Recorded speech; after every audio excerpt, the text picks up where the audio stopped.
وللحديث أكثر عن مؤتمر ميونخ للأمن 2023 ينضم إلينا عبر الهاتف المستشار والمحلل السياسي الدكتور سعد الحامد. بداية دكتور سعد، أهلا بك في هذه النشرة. وزير الخارجية يؤكد أن المملكة حريصة على أمن المنطقة، وأيضا المشاركة السعودية الفعالة في هذا المؤتمر. كيف رأيت هذه المشاركة وأيضا أهمية هذا المؤتمر في ظل التداعيات المتواترة على العالم؟ أهلا وسهلا وشكرا لاستضافة الأستاذ عبد الرحمن.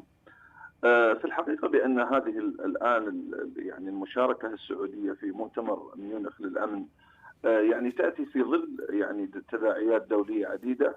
نرى الآن الحرب الروسية الأوكرانية، نرى انعكاساتها على المنطقة، على أمن الطاقة، على يعني الأمن منطقة الخليج والشرق الأوسط بشكل عام، إضافة إلى التغيرات الجيوسياسية التي تشهدها منطقتنا.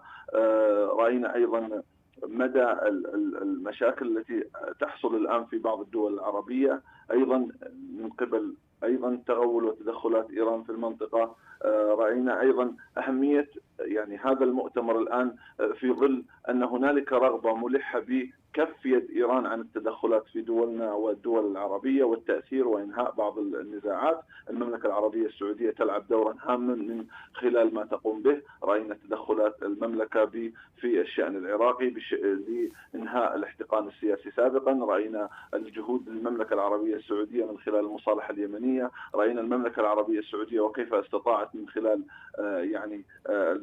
يعني مبادرة أيضا أن تتدخل أيضا بالوضع في السودان، والعديد من المبادرات السابقة التي قدمتها المملكة العربية السعودية، إضافة إلى الاجتماع الأخير الذي تم عقده بين المملكة العربية السعودية دول منطقة الخليج والولايات المتحدة لتعزيز الجانب الأمني في الجوانب الاستراتيجية، نتيجة لما هو يعني الدعم المستمر من قبل يعني طهران لأذرعها في المنطقة، تهديدها من خلال برنامجها النووي، تهديدها من خلال برنامجها الصاروخي، عدم رغبتها بأن يكون هنالك استقرار في المنطقة. في الحقيقة بأن المملكة العربية السعودية دائما تنشد هي والدول الخليج الحلول السلمية، استقرار وتنمية المنطقة في إطار القانون الدولي. ونرى الآن بأن الجهود الموجودة بين المملكة العربية السعودية وواشنطن الآن ودول مجلس التعاون تحاول أن وضع حد لهذا يعني هذا التغول الإيراني،